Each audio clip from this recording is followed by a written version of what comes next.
This conversation is brought to you by philosopherstalk.com, where thinkers discuss. Created by AITalkerapp.com, create your own animated conversations. Link in the description. Good day. I am Henry George, author of Progress and Poverty. I came up through hard experience rather than formal credentials. I worked as a sailor, a typesetter, a journalist, and a newspaper editor before writing the book I believe contains one of the most liberating ideas in economic history. My question was simple. Why does poverty persist and deepen even as civilization produces more wealth than any previous age could imagine? I found the answer, and I believe any honest person can understand it once it is clearly explained. I am Karl Marx, author of Das Kapital, the Communist Manifesto, and a body of work that has demonstrably altered the course of world history. I earned a doctorate in philosophy and spent decades in the reading room of the British Museum assembling the most rigorous scientific analysis of capitalism ever produced. I also spent those decades in poverty and exile, which I mention not for sympathy, but to note the contrast with colleagues who theorized about working-class liberation from positions of rather more personal comfort. Karl, I appreciate you being here, and I mean that sincerely. We share a genuine concern for the suffering of working people, and that common ground is worth acknowledging before we begin. Yes, the common ground ends approximately there. The great cause of poverty is not laziness or ignorance. It is that a small class holds monopoly ownership over land, the ultimate source of all wealth, and collects rent from everyone who simply needs a place to live and work. That tribute is unearned. It is not the reward for any productive contribution. It is the price of a monopoly that society itself created and has every right to reclaim. Tax that land value fully, return it to the community, abolish taxes on labor and production entirely, and poverty loses its structural foundation. How admirably simple. One villainous class, one elegant tax, one redemptive solution. I confess a certain artistic appreciation for the tidiness of it.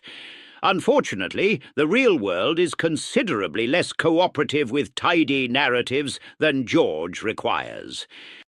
Land value is not created by the landowner. A city lot becomes worth a fortune because thousands of people built a civilization around it, not because the owner contributed anything. Tax that value fully, and we eliminate the rentier class, remove all taxes on labor, and make land available to everyone at its true cost rather than the inflated price of monopoly. Workers keep everything they produce. Poverty, stripped of its cause, cannot persist. You have identified one genuine injustice. I will grant you that much. Landlordism is indeed parasitic. Ricardo proved it conclusively before either of us wrote a word. But you have made a catastrophic analytical error. You identified one source of exploitation and concluded that eliminating it eliminates exploitation itself. Workers are poor, not only because landlords extract rent. They are poor because the entire architecture of capitalist production extracts surplus value from their labor every single day. The factory owner, the banker, the merchant, all of them continuously take what belongs to the worker. Your single tax does not touch capital ownership for one moment. I think you are describing a symptom and calling it a cause. Workers are powerless in dealings with factory owners because they have no alternative. They cannot farm independently, cannot establish their own enterprise, cannot bargain from any position of strength. Why? Because land has been monopolized by a class that demands rent for its use. Remove that monopoly, and workers gain genuine alternatives. With alternatives, they bargain from strength rather than desperation. The dynamic between labor and capital transforms from the foundation upward. The problem is the landlord. Remove the landlord and the worker is free. The capitalist, apparently, will treat his now empowered workers with generosity and fairness. I have spent 30 years studying how capitalism actually functions, George. Not in idealized theory, but in the factories of Manchester and the mines of Yorkshire. The extraction of surplus value from labour is not a distortion of capitalism. It is capitalism. Your single tax leaves that mechanism completely intact. Karl, you spent those 30 years in the British Museum writing about those factories rather than in them. Your friend Engels, who actually owned the textile mills and employed the workers you championed, might find that quietly amusing. I raise it not to be unkind, but because the distance between theory and direct economic experience shaped both your diagnosis and your prescription in ways worth examining. My personal biography is not the subject under discussion.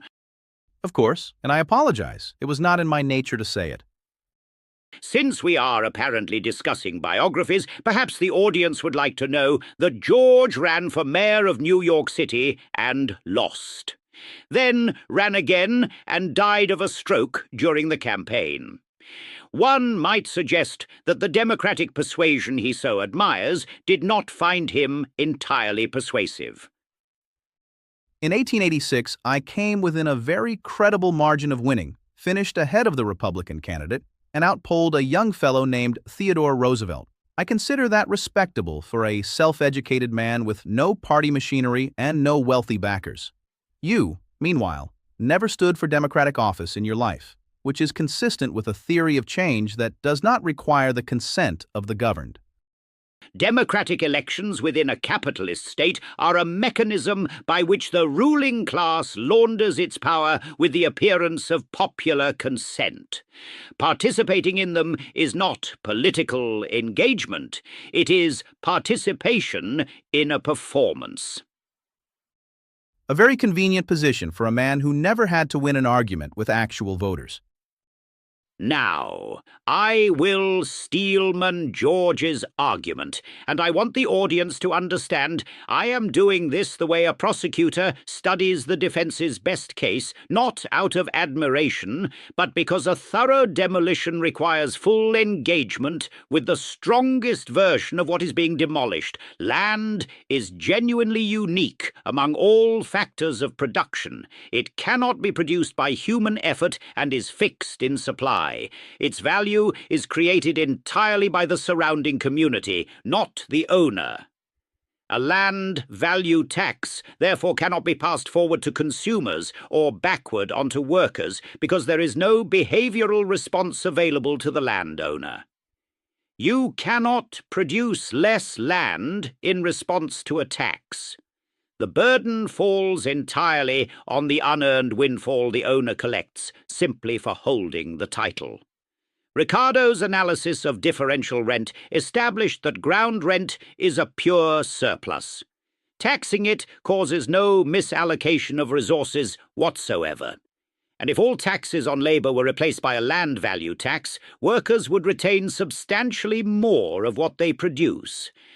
That is a genuinely serious argument grounded in classical economic theory, and I acknowledge it honestly.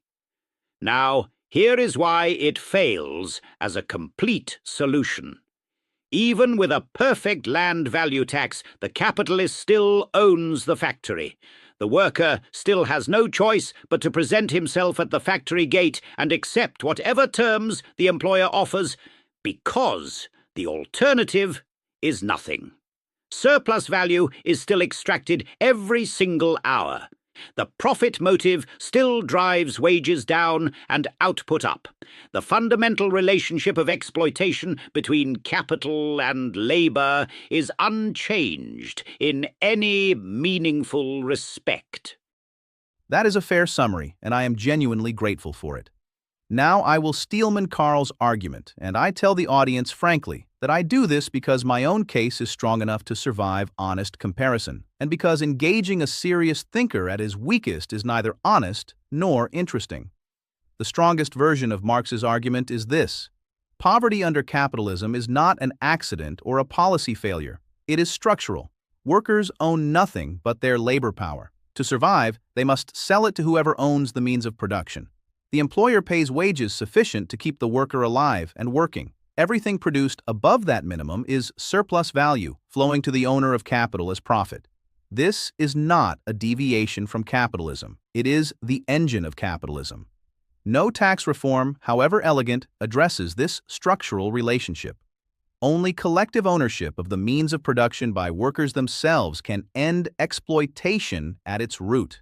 That is a serious argument. My honest response is this: collective ownership has been attempted with genuine revolutionary commitment and the full power of the state behind it. The result was not liberation. It was a new ruling class that called itself a vanguard, controlled all productive property in the name of the people, and defended that control with methods that make the most ruthless capitalist look like a tolerant neighbor. I say this not to be polemical, but because the historical record deserves to be taken seriously. The historical record reflects betrayal of socialist principles by authoritarian nationalists who appropriated the vocabulary of Marxism while implementing something entirely antithetical to it. You cannot evaluate a theory by its most grotesque misapplications any more than I could evaluate Christianity by the Inquisition. Every one of those misapplications was carried out by people who had read your work, believed sincerely they were applying it, and claimed your authority for what they did. At some point, the number of catastrophic misreadings becomes evidence about the theory itself rather than merely about the readers. That is a debating point. It is not an analysis. I believe it is both, Karl. You are an extraordinarily patient man, George. It is not a compliment. I know. Good night for now, everyone. We will continue in part 2. Assuming George has not exhausted his single idea by then, which, I am told, is a genuine risk.